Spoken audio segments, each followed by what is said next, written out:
It's the grandson of Right Thought. Welcome to the School of Marvelous Light, little flock. Today, the food that you will be receiving, you can all thank Brother Chuck for this meal. A member of the Little Flockulators, Brother Chuck, he said, can you give some insight into Zechariah chapter 11? So, before we go to Zechariah chapter 11, in order to understand Zechariah chapter 11, I should say, we must start in Zechariah chapter 10. And that'll give us a better foundation heading into Zechariah 11, and then we'll understand exactly what Abba is saying. So go to the book of Zechariah, chapter 10. And we're going to start at verse 1. And as we go through, I'm going to point out some critical words that are used here and exactly what they mean. You see? Zechariah, verse 1, chapter 10, verse 1. Ask ye of I am, rain in the time of the latter rain. So I am shall make bright clouds, and give them showers of rain to every one grass in the field. So y'all understand what that means, obviously. Ask and you shall receive. Ask for the blessedness from the Father, and you shall receive it. Ask for wisdom, you shall receive it. Ask for knowledge, you shall receive it. You see? He says, for the idols, because. So ask me for what you need. The latter rain is what causes your harvest to come. And now you can eat. Now you can take into your barn, and you can have plenty, which causes you to feel a good feeling. You see? But when you lack, that causes you to feel a feeling that ain't so good, right? Well, let's continue. For the idols have spoken vanity. So the idols have spoken vanity. What is idols? What is Abba saying here about idols? People that have been lauded up, have been looked up to as someone who can give you food from heaven or give you the latter rain that can bring a harvest into your life. You're looking to these people that have been raised up in the earth as an idol. You see? He said they've spoken vanity. So what does that mean? That means the things that these elevated, highly exalted people have taught is not even profitable. It doesn't actually benefit you. You see? So do you see why the grandson be talking about these churches and these people and these pastors and these camps and these so-called shepherds and these so-called leaders? Do you see why I'm talking to them the way that I am?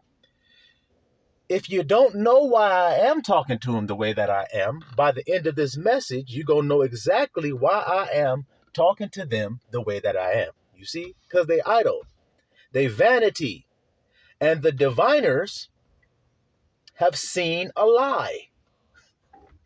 So what they seeing that they telling you that they saw, God showed me. God showed me that this is going to happen. And then it doesn't happen. Then what did you see? You saw a lie. You see that there? You've seen a lie, he said. You see that? And have told false, all caps, have told false dreams. They comfort in vain. Now, key word there is comfort. That word is nacham. Nacham. The word comfort. It means to comfort, to repent, to sigh, to breathe strongly, to pity, to console, to avenge. You see that? So we see that this comfort also is synonymous with repentance. You see that? Because when you repent, you find the comfort that you seek. You're searching for the comfort in, what did he say? Idols, diviners, false dreams. And so you can't repent. If what you're hearing is vain, if what you're hearing is a lie, it will not cause you to be transformed by the renewing of your mind, will it? Nope. So they comfort in vain. Therefore they went their way as a flock. They were troubled because there was no shepherd. You hear that, little flock? So because there was no shepherd, the little flock have been taken advantage of by Roman Catholics, by so-called Christian denominations, by all kind of religions on the earth that seek to make merchandise of the little flock. You see it? Because they ain't got no shepherd. They don't have an actual person who cares about them. What does a shepherd do for the flock? He cares for them. He gives his life for them. These people get their life from their flock. They make merchandise of the flock for filthy lucre's sake. See that? So let's continue. Verse 3. Mine anger was kindled against the shepherds. So before I even get to the end of this message, it should be made clear as to why I talk to them the way that I do. Isn't it? He said, my anger was kindled against the shepherds, and I punished the goats. For I am of armies, hath visited his flock. Who? The house of Yehudah, and have made them as his goodly horse in the battle. Hear that there, little flock? So he has visited his flock. Who is his flock? It just told you. The house of Judah. See that there, little flockulators? Yah's praise. So if your duty is to praise I am, then what would your attackers be doing to you? They would be disenfranchising you. They'd be taking your harvest away so that you wouldn't be able to say, I am blessed. You wouldn't praise, in other words. So your enemies are doing everything to you to stop you, who? The flock, the house of Judah, from praising, because that's what Judah means. See that there? So your battle is not with flesh and blood, is it? No, it's in the thought and feeling realm. So you needed a shepherd to come teach you that. But these false shepherds, false diviners, false dreamers and every damn thing haven't been teaching you that. They've been, as Yahushua said when he came as the good shepherd, he said, you put heavy burdens upon men's shoulders. You're blind, leading the blind into a ditch. You do indeed appear outwardly righteous unto men, but inwardly you are full of extortion and excess. You are like a whited sepulchre. Outside, you indeed appear beautiful, but your inside is full of dead men's bones like a coffin. See it? Who is Yahushua talking to? The shepherds. See how that's going? Because that's who Abba is angry with, as we've read here. So then if you are one with Abba, then that anger is going to come into you and come out of you at who? The shepherds of the flock. The people that said they're leading God's people. No, they're not. And when you become one with the Father, you'll see as he sees. You see that there? So he says, out of him came forth the corner, out of him the nail, out of him the battle bow, out of him every oppressor together. And they shall be as mighty men, which tread down their enemies, and the mire of the streets in the battle. Who is this they? The flock, the house of Judah, shall be as mighty men. You see that? And what does it say? They shall tread down their enemies in the mire of the street, mud of the streets in that battle. And they shall fight because I am is with them. See? So I'm of the nation of Judah. You see that there? And now I'm coming to the Jews, the true Jews, saying, hey, did you know the Father's name? Isn't this true, little flock? Is this what I'm doing or is this not what I'm doing? I'm revealing to you the Father's name that the false shepherds have not revealed to you. All these people y'all listen to, I don't give a damn who it is. If you listen to them for some type of spiritual enlightenment or some type of insight into the spiritual things, do they even say the Father's name? Now I'm going to tell you what his name is. His name is I Am. Have they ever mentioned that name when they talk to you?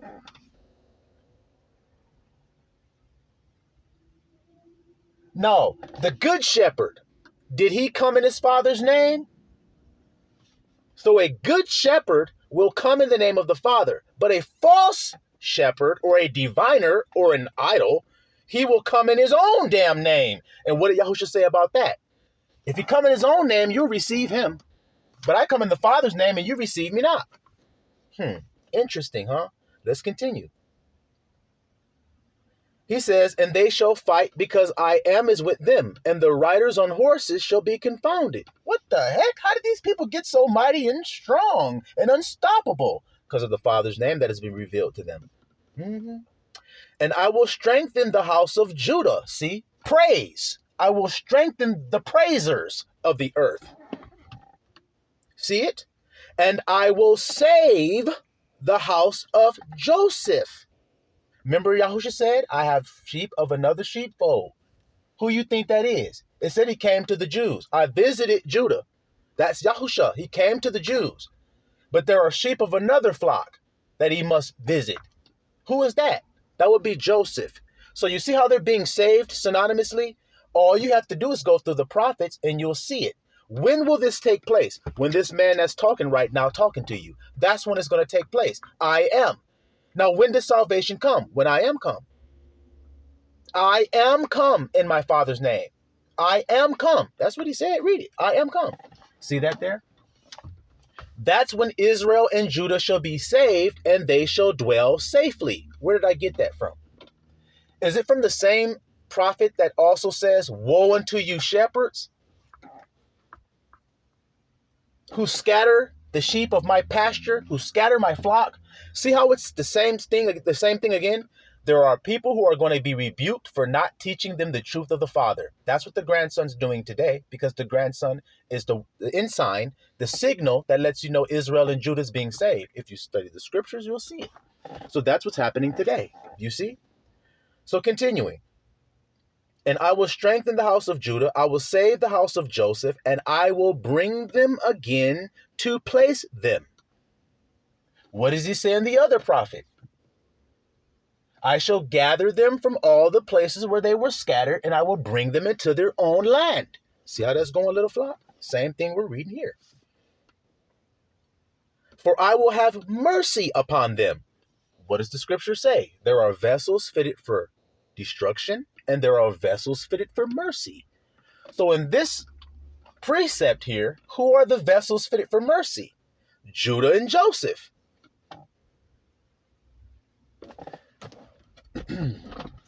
All right. Hold on 1 second, y'all. All right, y'all. All right, I had to pull this out because this is going to be relevant to what we talk about here. So we see here Joseph. That's what this side is for. And you see here Judah. Judah and Joseph shall become one stick in your hand. Why do I have to take two and reconnect them and make them one Abba in my hand? Why is that? We about to read. I will have mercy on them, and they shall be as though I had not cast them off. For I am that I am, their power. See? So these people I'm talking to, your power, the people I'm speaking to, your power is I am. Don't give a damn what the world thinks power is. I don't care. I pray for you. I don't pray for the world. I could care less about them. They are a drop of a bucket and spittle unto me. But you, your power is I am. See how the grandson reveals that to you and reminds you of that? Yeah. All right.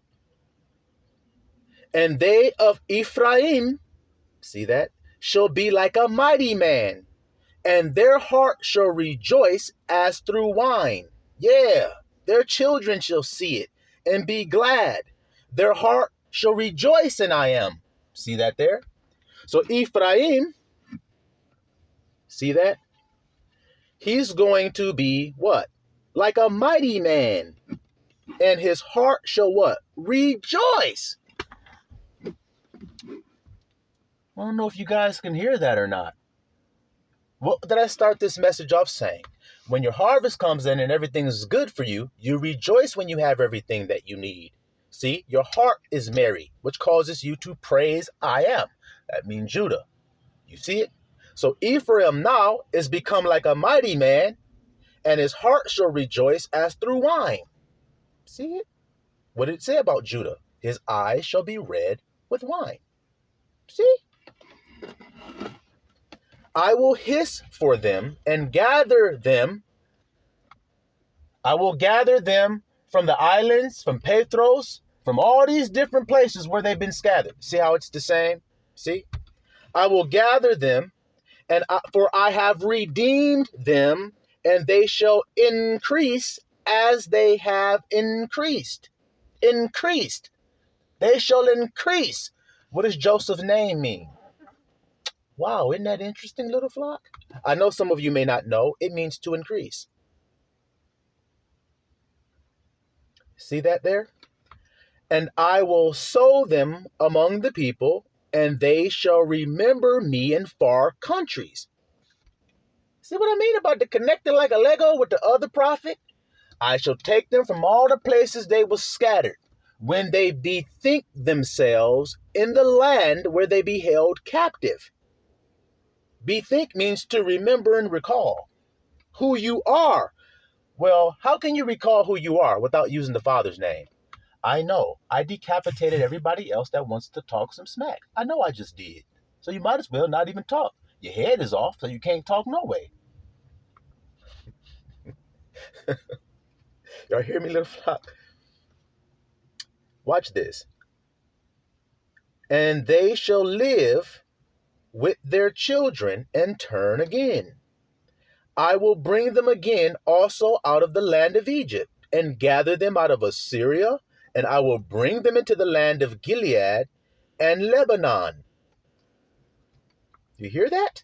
And place shall not be found for them. Interesting. A place shall not be found for them. Gilead and Lebanon. What does this mean? Gilead and Lebanon, and a place shall not be found for them? You see that? All right. To understand this, Gilead means it's a region on the east of the Jordan River. It's elevated more than the Jordan River. So is Lebanon. The Jordan is a low place on the earth.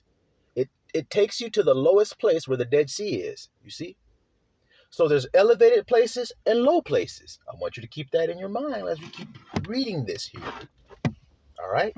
Gilead means a place of healing and balm, which symbolizes hope and restoration. See that? So healing, that's what this word means. I'm going to bring them to a place of healing. Isn't that easy to be understood? All right. Gilead and Lebanon. What is Lebanon known for? It's known for its big old trees. You see? Lebanon means to be white. You see? Which is referring to snow-capped peaks of the Lebanon mountain range. See that there, little flock? Mountain range, elevated places. So when you feel elevated inside, you're up high.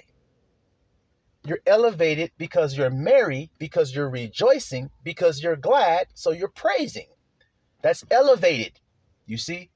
But when you feel low, when you feel down, you see it, little flock?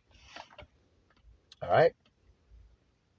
Now, Lebanon and Gilead, and place shall not be found for them. So there won't be, no place will be found for them there. Let's continue. And he shall pass through the sea with affliction, and shall smite the waves in the sea, and all the deeps of the river shall dry up, and the pride of Assyria shall be brought where?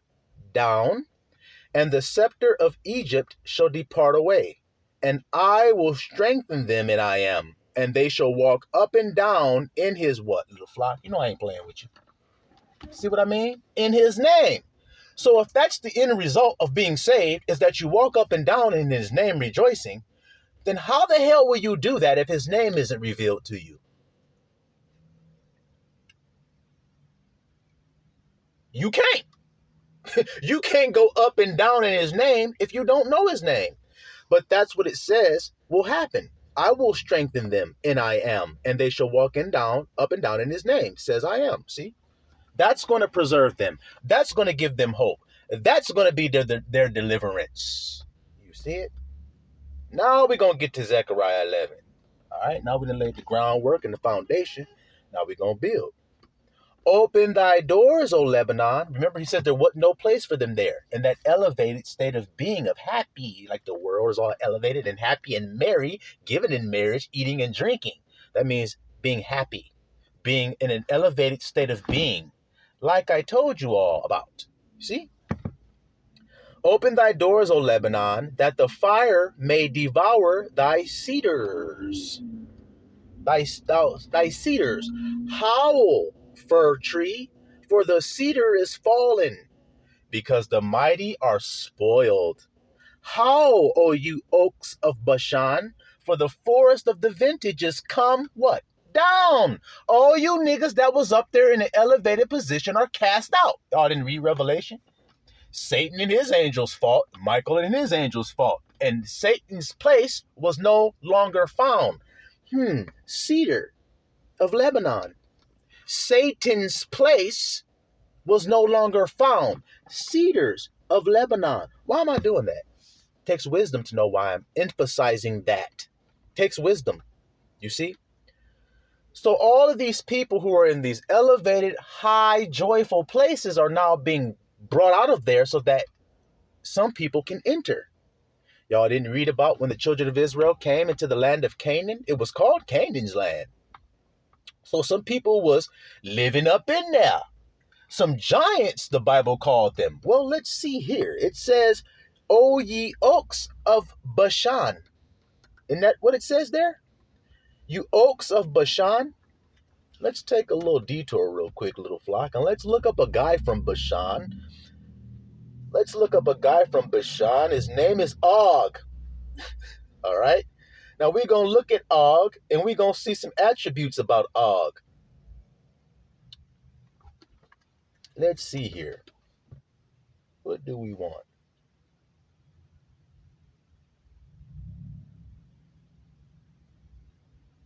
Let's go to Deuteronomy chapter 3 real quick. Like I said, we're just taking a detour to get some in-depth insight into these words like the fir trees and the Lebanon and the cedar. What does it all mean to me? I mean, come on. All right. Deuteronomy chapter 3, verse 11. For only Og, king of who? Bashan. So an elevated place, up high. Now let's see about this Og. For only king of Bashan, Og, remained of the remnant of what? Giants. Interesting word there. Behold, his bedstead was a bedstead of iron. Is it not in Rabbath of the children of Ammon? 9 cubits was the length thereof, and 4 cubits the breadth of it, after the cubit of a man. So he had this huge ass bed, because he was a giant that he slept in. It doesn't mean you physically have to be large to sleep in a big ass bed. If you have wealth and affluence, you're going to sleep in a big, nice, fancy ass bed, aren't you? Even if you're a little ass Napoleon-sized nigga. Napoleon Bonaparte slept in a big, nice ass bed, I'm sure. He didn't sleep in a bed that fit his height. Why? Because he was a giant in the earth. Do you understand the term now? And giants of the earth do what? They hunt men. So what was Napoleon doing? See how it's all connected? I'm just using him as an example, but I'm giving you some insight into these words and how Hebrews speak. You see? So that you can understand when you read these words. So we're just right here in the beginning, and we already have great insight into what's going on here. People that are living in high places, you see, forage of the vintage. What is the vintage? Vintage means to gather. A stronghold, a fortress, inaccessible, lofty. inaccessible and lofty. So these people think they're in a safe place. You see how even the brothers question about Zechariah 11 and can you tell me more about it? Do you see how it connects to the last two messages that I made about Abba's going to deal with people's pride? Lofty places of security and fortresses they've built for themselves, and now they're going to be brought low. Isn't that exactly what I said in my last two messages? And then after those two messages, here comes my brother saying, hey man, tell me about Zechariah 11 a little bit and help me understand it a little bit better. Well, don't you see how it's connected like a Lego? Uh-huh. We are one, indeed. You see it? So, lofty, the force of the vintage, come down. It's inaccessible. I can't reach it. That's how you guys feel. The ones I'm talking to, that's how you have felt about your life. That's how you have felt about having good things in your life. That's how you have felt about resting peacefully. Finally, at last, I can just sit back and chill in my big ass bed. I don't have to work, struggle, get laughed at, get ridiculed, be shamed and every damn thing else for how I am as a person. I'm not of this world. So you guys of this world get up in it and have fun in it and do all what you do and get successful in it, but you expect me to, but I'm not of your world. Now, my question is, just as I can't go and be successful in your world like you, can you come and be successful in mine like me? No. No, you can't. All right, now watch this. There is a voice of the howling of the shepherds. Look at there. So these shepherds also were hiding in these elevated states of being lofty and inaccessible, and I'm above all else. I'm so high. Look at my robe. Look at my outward appearance. Aren't I righteous and beautiful unto men and women? You see?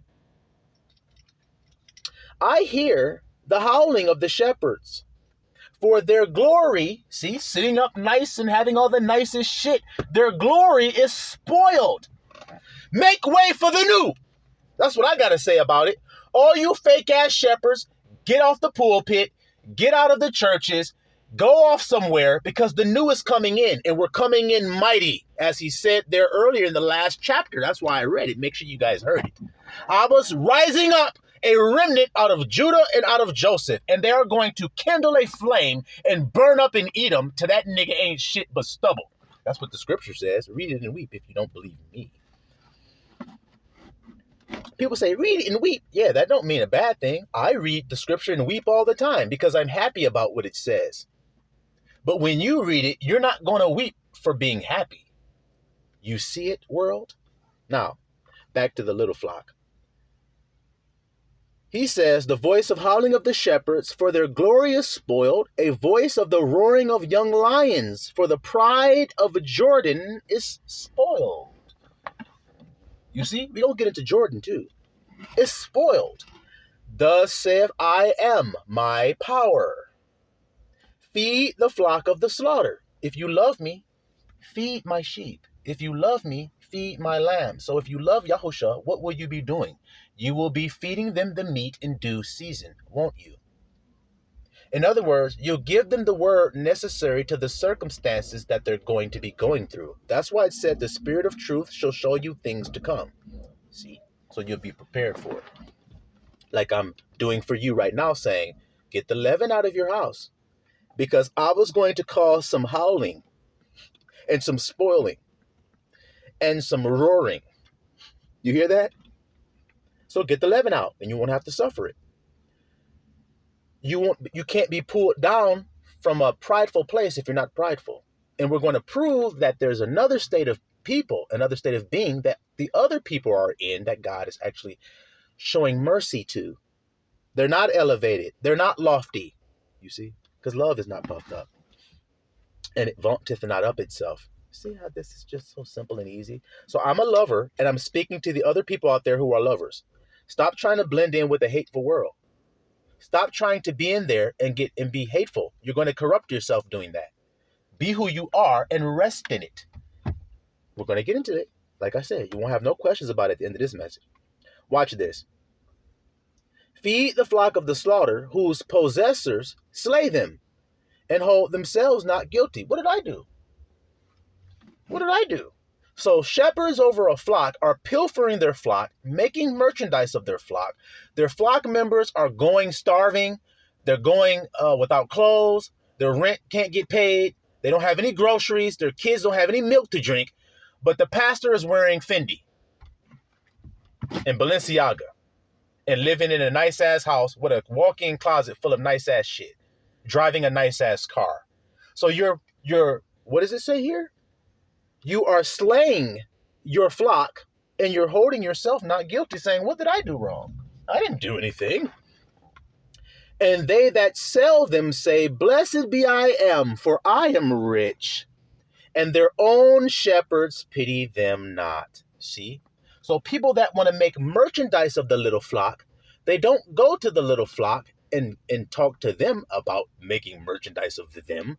They go right to their shepherds and say, hey, shepherd, I need you to sign this 501c3.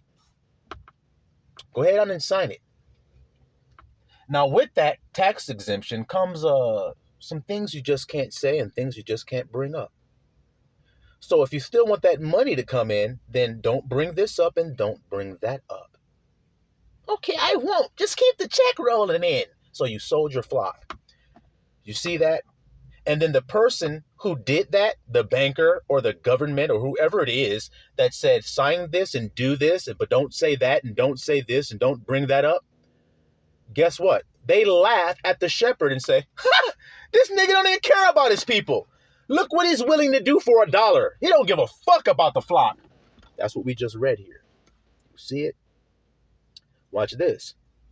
And they actually give thanks to Abba for it. For I will no more pity the inhabitants of the land, says I am. But lo, I will deliver the men, every one, into his neighbor's hand. See? So a nigga can make merchandise of you. And into the hand of his king.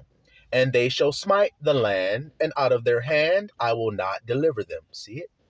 And I will feed the flock of the slaughter. Look at this here. I will feed. So who's going to do the feeding?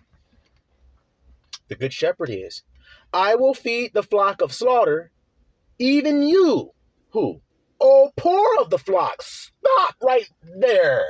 Do you understand the word poor? Because a lot of people just think it means you ain't got no money and you're broke. That's all they think it means.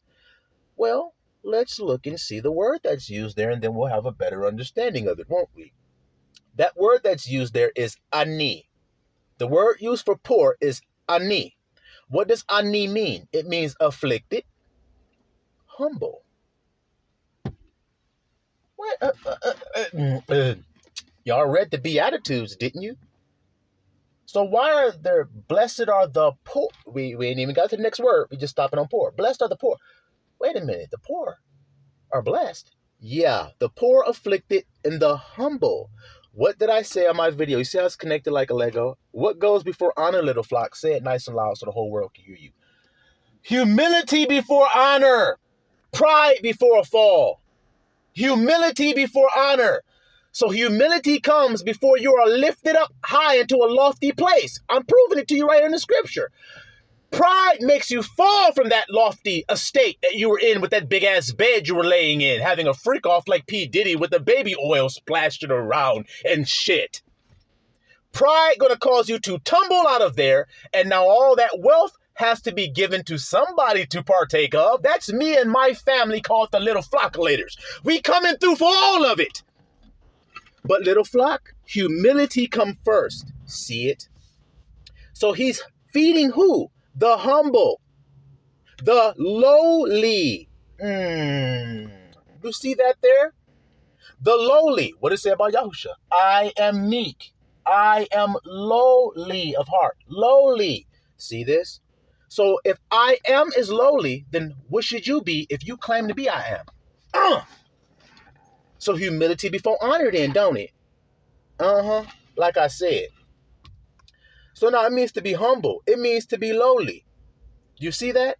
The Hebrew word ani primarily refers to individuals who are economically, see, so they're economically disadvantaged. That's one way to say a nigga is poor, but that ain't the only thing.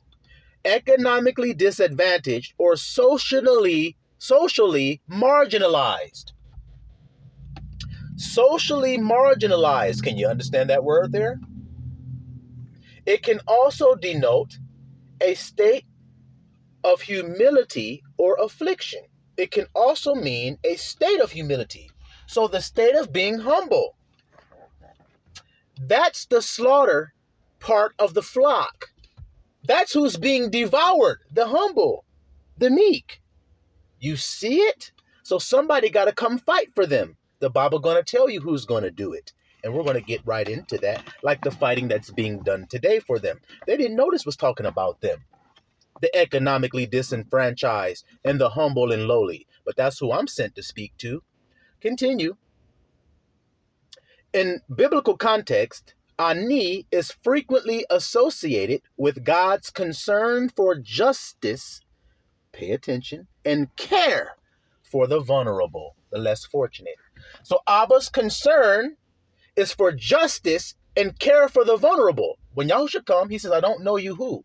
You who work injustice. Iniquity is injustice. You workers of injustice, I don't know you. I only know those who uphold justice and righteousness and care for the vulnerable, the widows and the fatherless. Because if a man says he's religious, but yet he doesn't care for the widow and he doesn't care for the fatherless, then he's not religious at all. His religion is vain. But perfect and undefiled religion, yeah. In Israelite society, the ani, see, they're called ani. The ani were often those without land, family support, or means of sustenance. So what have I told you all here at the School of Marvelous Light about how I survive on a daily basis? I'm not proud, so I'm humble enough to tell you the truth. I live off of charity. I've said it over and over and over again. You guys bless me in return for what I have given you. That's how I live. If I have blessed you tremendously, then you would want good things for me. If I haven't blessed you at all, then you won't even desire for me to have anything good. You see it? So if you desire for me to have something good and have a prosperous life, then guess what that means? You show concern for the vulnerable. You see it? All right. So Israelite society, ani were without land, family support, means of sustenance. You see it? The prophets frequently called attention to the plight of the ani, urging the community to uphold righteousness and compassion. See? Y'all have forgot about the ani. That's what a true shepherd is going to say. Y'all have forgot about the poor, those who are cast out, those who have no support, those who have no land, those who have no money. The holy nation of Israel has no land. And look how the world did them. Didn't care. The whole nation of Israel had become ani on the earth. But who cared? See it there? So it says the prophets talked about this same damn thing. Well, yeah, if you have the spirit of I am, you can't help but speak about it. You see? When the spirit comes upon you, that's what you're going to do. Now, continuing. He says, where were we at, y'all? I will no more pity the inhabitants of the land, says I am, but lo, I will deliver the men, everyone to his neighbor's hand, to the hands of his king, and they shall smite the land of their hand. I would not, okay, blah, blah, blah. And I will feed the flock of slaughter, even you, O poor of the flock. That's the word we were looking for, poor. We found out all of what that means, the humble, the lowly, the ones who are disenfranchised, who have nothing, nobody to care for them or don't give a damn about them. That's who I come for, see? He says, and I took unto me 2 staves. See how this is always connecting like a Lego? 2 staves. 2 staves mean 2 sticks. See? Now, the 2 sticks I told you right here written is Joseph on one side, Judah on the other. Now, we need to see if these 2 sticks Abba took are the same 2. Let's see.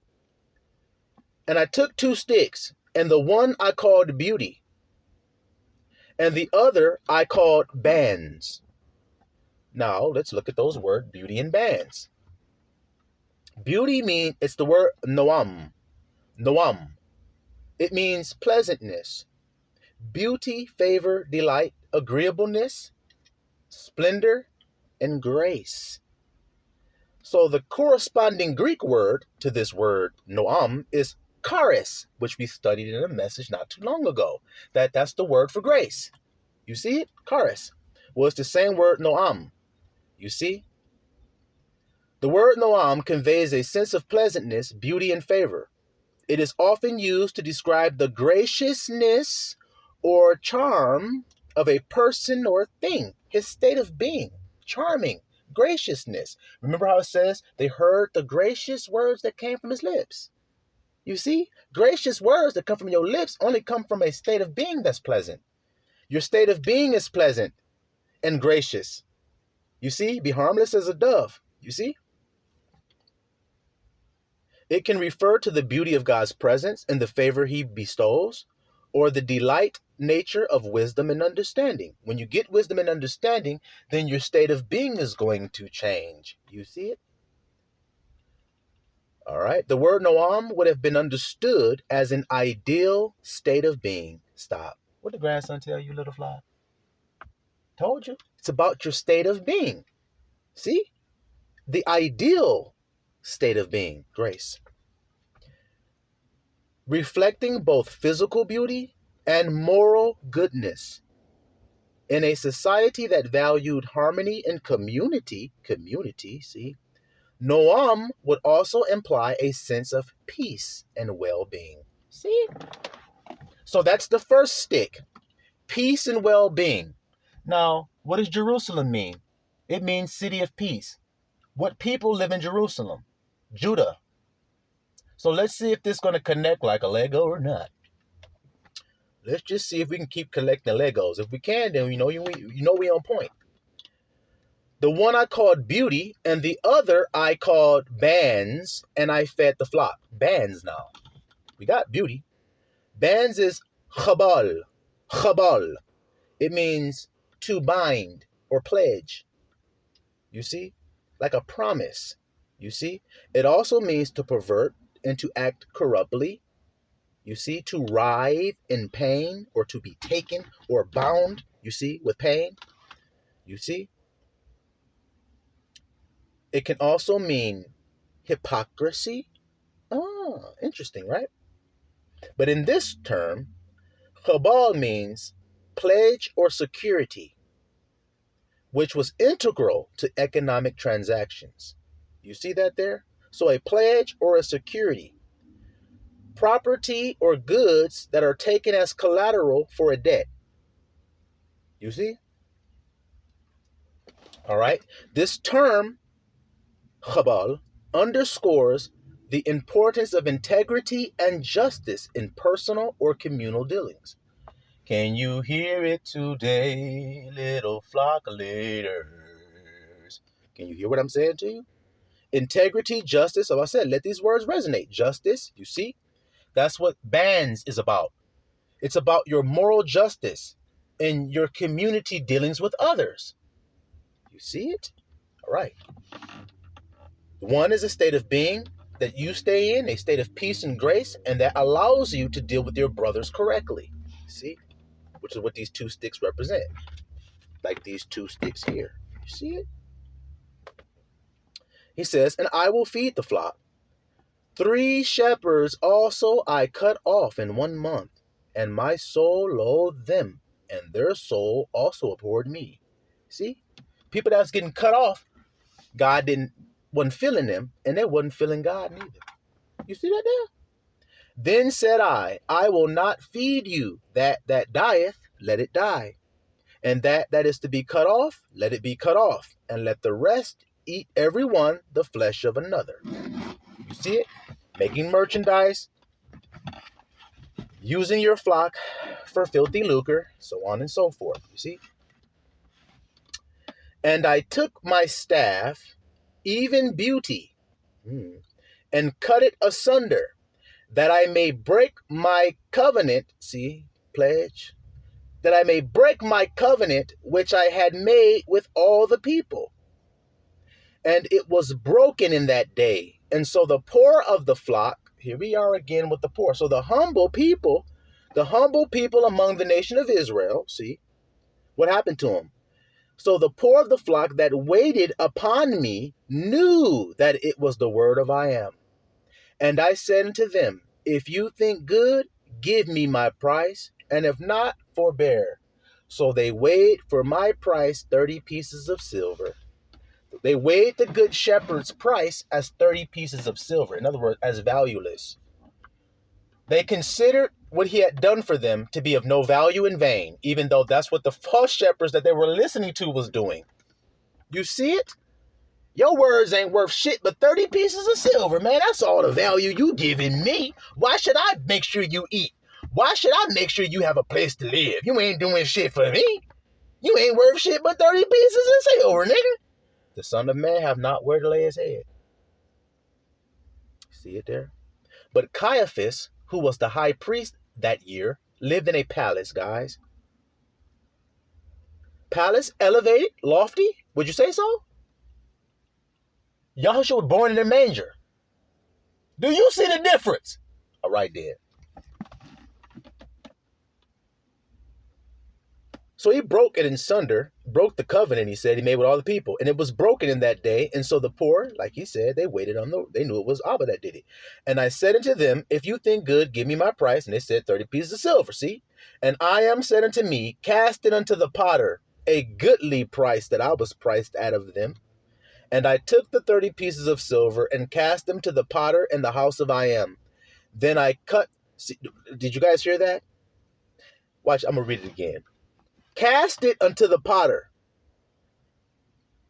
What does potter mean? It means the one who formulated the scheme, the one who made the pot. So who formulated this scheme to kill Yahusha? The lofty, the prideful, sitting in Moses' seat, priest, high priest. Now Judas took the 30 pieces of silver and he went in there and he did what with it? He cast it. Do you guys hear this? All right, then. So he says he cast them to the potter in the house of I am. So when Judas threw the money, where was he when he threw it? Was he in the temple? Was he in where the high priest was? All right, then. All right, then. All right.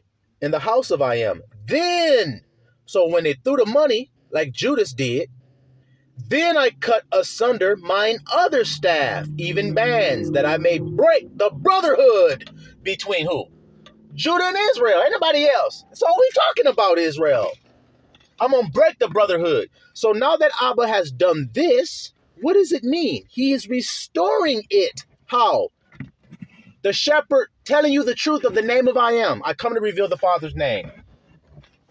To restore the brotherhood. To repair the breaches. You see it?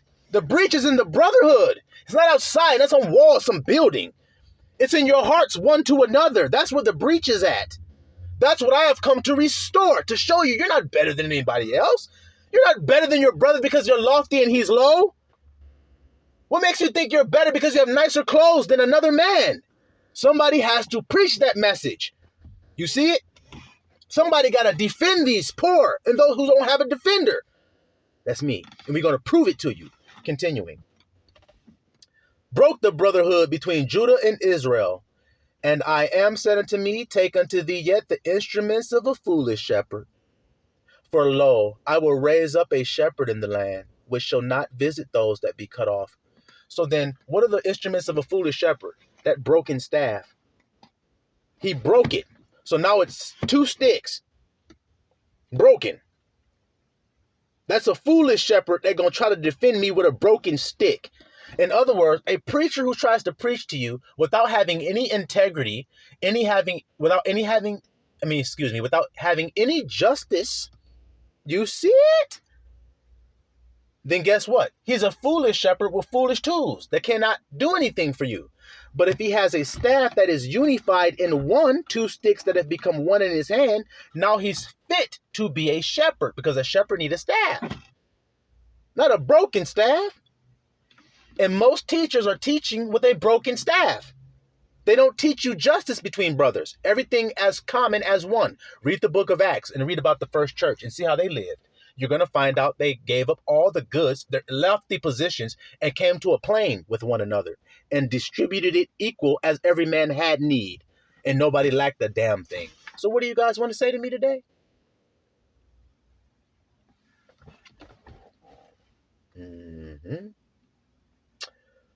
All right. For lo, I will raise up a shepherd in the land which shall not visit those that be cut off, neither shall seek the young one, nor heal that is broken. See?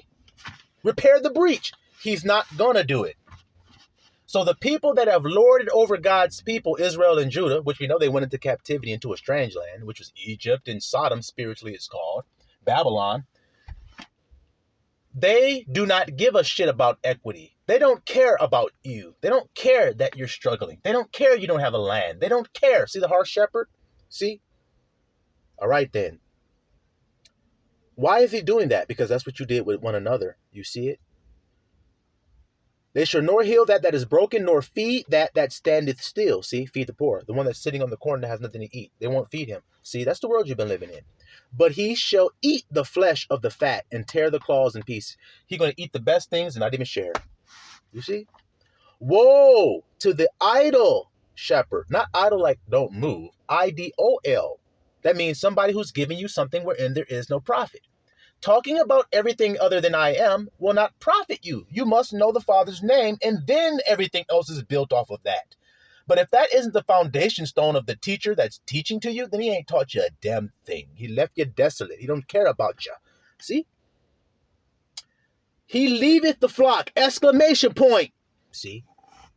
The sword shall be upon his arm and upon his right eye. His arm shall be clean dried up, and his right eye shall be utterly darkened. See that there, little flockulators? Now,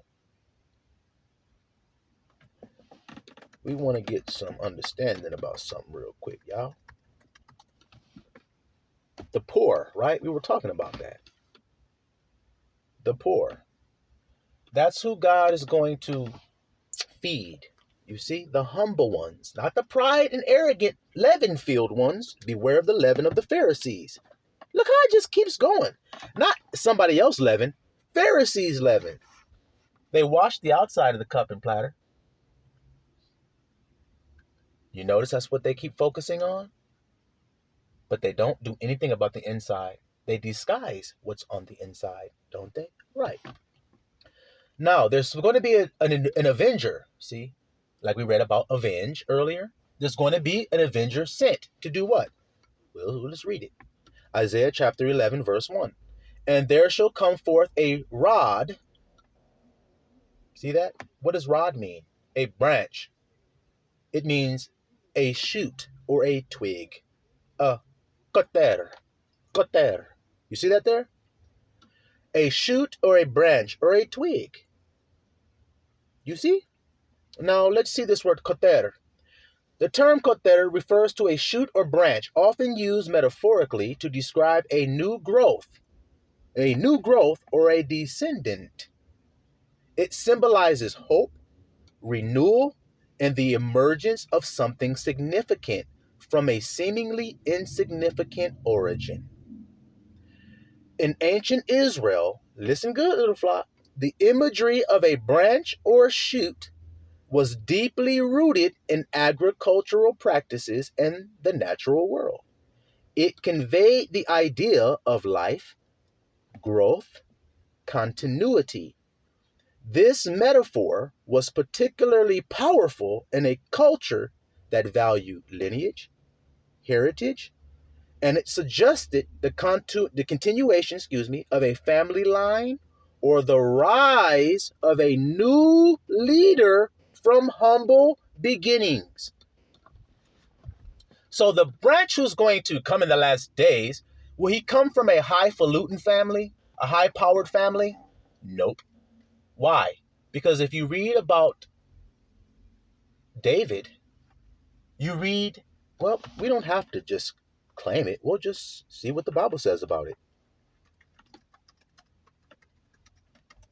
Let's see what the Bible has to say about when David was chosen. He was a leader, right? And he was chosen to save Israel, right? All right. Let's see something.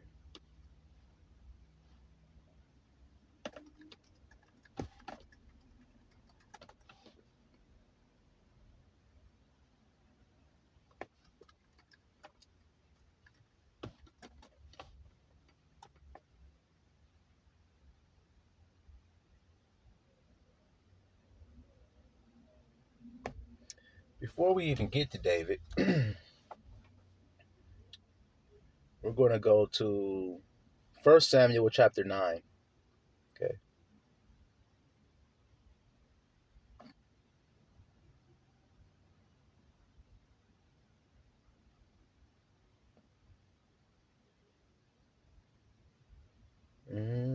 Let's see.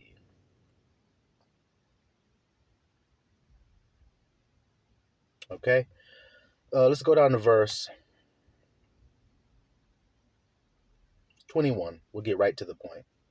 Now Samuel is looking to anoint the king of Israel, who at this time is Saul. Now watch what Saul is going to say. And Saul answered and said, excuse me, let me go back one verse. And as for thine asses, Saul was looking for his father's donkeys. For thine asses that were lost 3 days ago, set not thy mind on them, for they are found. And on whom is all the desire of Israel? Is it not on thee, and on all thy father's house?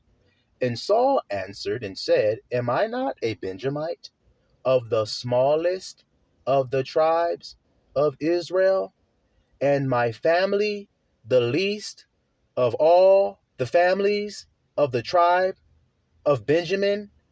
Wherefore then speakest thou so to me?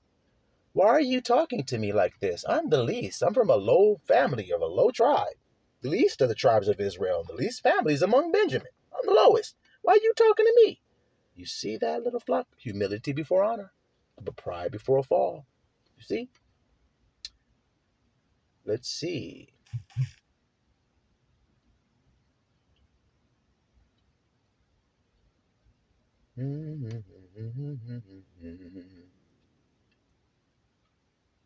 All right. Now we want to get one more.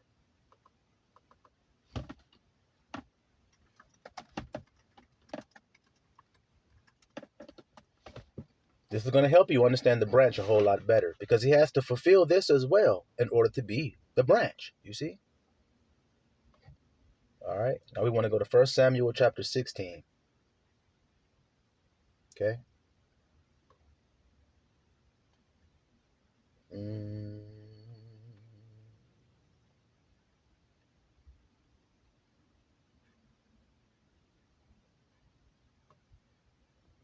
Right.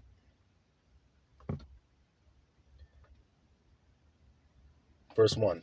And the Lord, I am, said unto Samuel, How long wilt thou mourn for Saul, seeing I have rejected him from reigning over Israel?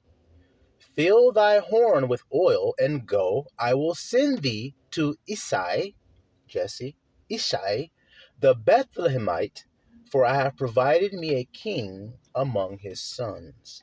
You see that? Okay, so now Saul was picked. He was picked from the least. We just read that word means a new leader from humble beginnings. You see, from a humble place. That's where the new leader comes from. You see? All right.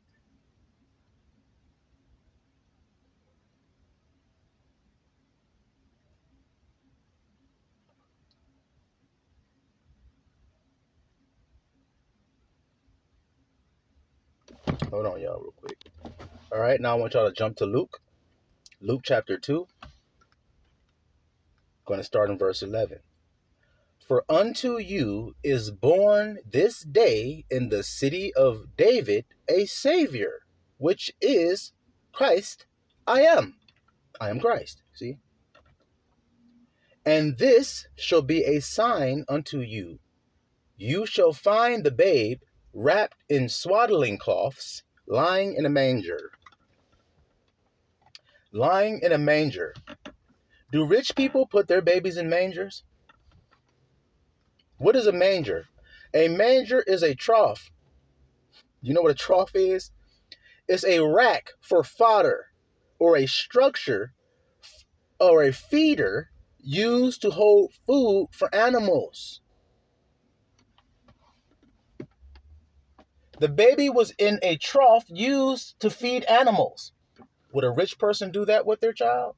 Or somebody who come from humble beginnings, lying in a manger, the new leader? What about Moses? Was he taken out of a basket that was floating on the Nile River? So I'm giving you all these examples to prove to you that that's where the new leader is going to come from. So it is today. You see it? Humble.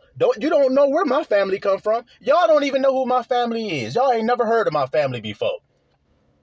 See how that's going, little flock? Right there. Right there. Now watch this here. A branch shall grow out of his roots. You see that? So the branch is going to grow from the root, sharash, that's that word, which means to root or the root. Okay? It symbolizes the source or origin of life and growth. So what's the source? The Father. So the branch is going to come from the Father. See how that's going there, little flock of laters? Okay then.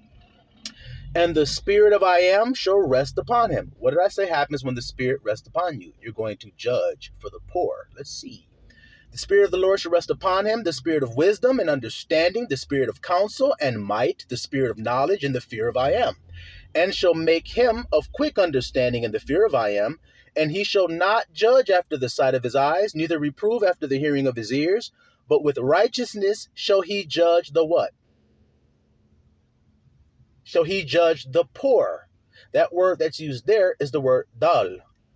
Dal means poor, weak, lowly. See the opposite of lofty? Lowly. I am dull. I am lowly. That's Christ says that. So he's going to judge for them. You see it? Which means to be low, to hang down, or to be feeble. Let's continue to understand this word dal. The Hebrew word dal is used to describe individuals who are poor, weak, or lowly in status. So is it any different than the ani? No, it's not. It's the same. So he's going to judge with equity for them. You see it? It often refers to those who are economically disadvantaged, socially marginalized, the same thing. The term can also imply a sense of humility or meekness, reflecting a state of dependence on God or others for support. Stop! So then what do I do here? Every time I make a video, I post a link down there that says, to support the School of Marvelous Light, you may do so here. I don't demand that you do. I don't require that you do. I'm going to do what I do regardless if you support me or not. I'm just saying, if you would like to support, here's an opportunity to. Now, why do I do that? Because this term, dull, can also imply a sense of humility or meekness, reflecting a state of dependence on God or others for support. That's why. But what does the world say? Ah, man, you're a bum, man. Go get a job, grandson. Go get some money. What are you running your back online for? Did you not read that? Guess not. In ancient Israelite society, the dull were often those without land, wealth, or social standing. Is it not the exact same as the other word? Yeah, it is. The law of Moses provided instructions for the care and protection of the poor, emphasizing justice and compassion. See? Prophets frequently called for the defense of the dull against oppression, exploitation, highlighting God's concern for justice and mercy. Same thing. So do you see how I said that servant who rises up at the last days? That's what he's going to do. Exactly what I'm doing today. Click, click, and then click it again. Click again if I need to, and I'm going to click it again if I need to. I'm going to click it again if I need to. Y'all understand why I'm being like that about this? Okay. So it's the same thing. He shall judge the poor with righteousness and reprove with equity. Equity. See? Equity is the word mishor. Mishor means plain, level place, uprightness, straightness, and justice. From the root yashar, meaning to be straight.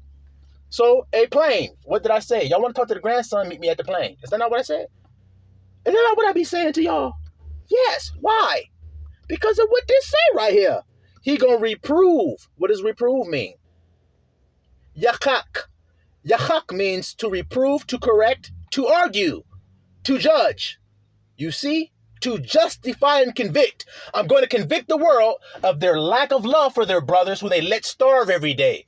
When you let people do work for you and yet you don't give them anything needful for their body. That's wicked and that's iniquity and God hate it. That's what I'm here to say. You see it? Because this Bible says that I'm going to, and I am. What else does it say? It says, he shall reprove with equity for the what? For the meek of the earth. See, the ani. Now let's see what the word meek is there. It's anav. Anav means humble, meek, lowly. The same word. It also means depressed. The same word Christ was saying when he said, I come to you, all you who are heavy laden, come to me. All you who are cumbered about, come to me. In labor, come to me. You're depressed because you're stressed, come to me. Come to me. I'll protect you and I'll keep you safe. That damn simple. That's what a shepherd gonna do for the flock who are humble, meek, and lowly. You see? That word anak, often translated as meek or gentle, it's used in the Beatitudes. Matthew 5:5. See, I told you guys about the Beatitudes. Meaning lowly, humble, emphasizing humility before God. The Hebrew word anav primarily denotes a quality of humility or meekness, and it is used to describe individuals who are gentle, lowly in spirit, and submissive to God's will. This term is often associated with a righteous character, reflecting a heart that is open to God's guidance and correction. See? In ancient Israelite culture, humility was a valued trait. Valued trait. Often contrasted. Watch this, y'all. Watch me put a rug from under these niggas and foot sweep these niggas. Watch. It is often contrasted with pride and arrogance. Gosh golly.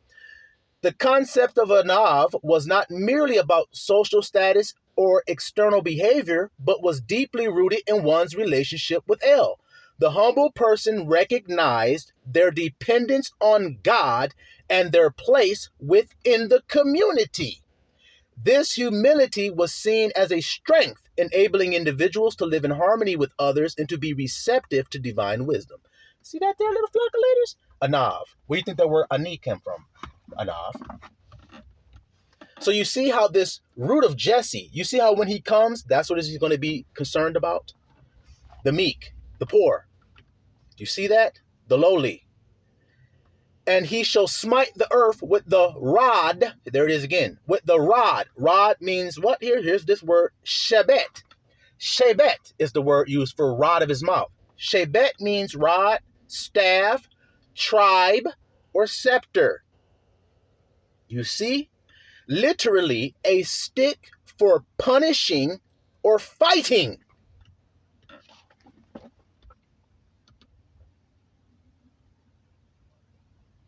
Fighting.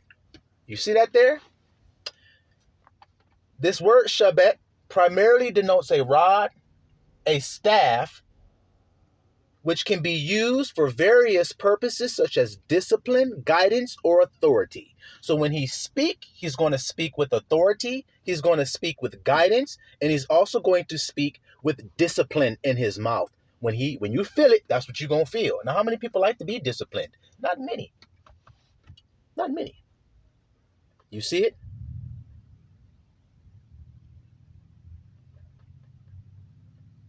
All right. with the rod of his mouth, and with the breath of his lips shall he slay the wicked. Y'all see that? And it goes on, and it goes on, and it goes on. Now watch this here. Verse 10. And in that day, see, when he stand up, there shall be a root of Ishai. Ishai, you see that? Which shall stand for an ensign of the people. To it shall the Gentiles seek, and his rest, let's get that word, shall be glorious. Rest, menucha, menucha, rest, resting place, repose, tranquility, like that bed I told you about. His rest gonna be glorious. Why? Because he was humble and he was lifted up to rule all nations with a rod of iron that shall break the nations into pieces and cause them niggas to submit because they weren't loving their neighbors, they weren't taking care of their poor, they weren't caring about those who were less fortunate and the feeble. They didn't give a fuck. So guess what? Now you're all gonna pay for that, you whack-ass shepherds that didn't do shit but pilfer the flock. You hear that coming out of me? That can only come out of me if the spirit of I am is upon me, guys. I can't come up with that shit on my own. I can't do that on my own. I can of myself do nothing. Y'all hear that today? So we're going to go ahead and end it there, little flock. That's the message of Zechariah 11. While it's 1:11 right now on the clock. Wow, that's pretty interesting, little flockulators. But that's the message. Pride is going to be broken. Men have not taught the truth, but they were benefiting by teaching lies, and so they continue to teach the lies in their pride, and now they're going to pay for it. And now they're going to suffer for what they have done. And they're going to come down from those high elevated places, and they're going to come down to a low place. Now, before I forget this, I want to get one more word. That word was Jordan, right? And I said it meant a low place. Well, let's make sure that we get that understanding real quick before I end this message. A low place, Jordan, right? We were reading about that in Zechariah, so let's get that understanding and that meaning.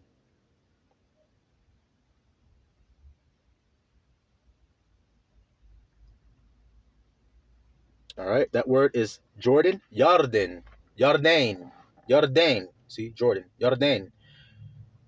Yared means to descend or to go down. You see that? The Greek equivalent of the Hebrew Yarden used in the New Testament is Jordan River. See, Jordan. Yarden, Jordan. Same thing. You see? The Jordan River serves as a physical and symbolic marker in the history of Israel, representing both a literal and metaphorical passage from one state of being to another. One state of being. I am poor. I am sad. I am depressed. I am joyful. I am happy. I am healthy. Those are two sides and two state of beings, aren't they? You're going to pass from one to the other. So if you were depressed and sad, what do you think you're about to cross over into? Now, in order for you to cross the Jordan, you have to go down. You have to descend. What does that mean? I must decrease. See, I must go down. I must become humble so that I can cross over into that new state of being. Humility comes before honor. The Jordan River is one of the most prominent rivers of biblical land, flowing from the Sea of Galilee to the Dead Sea. See? It has been a critical water source, natural boundary throughout history. You see? The river's name, meaning to descend, reflects its geographical descent from the highlands of Galilee to the lowest point on earth at the Dead Sea. The lowest point on earth. Hope you guys heard that good. So the lowest point in your body that you can come to is humble. And once you come there, then you will be exalted. Isn't that what the Bible says?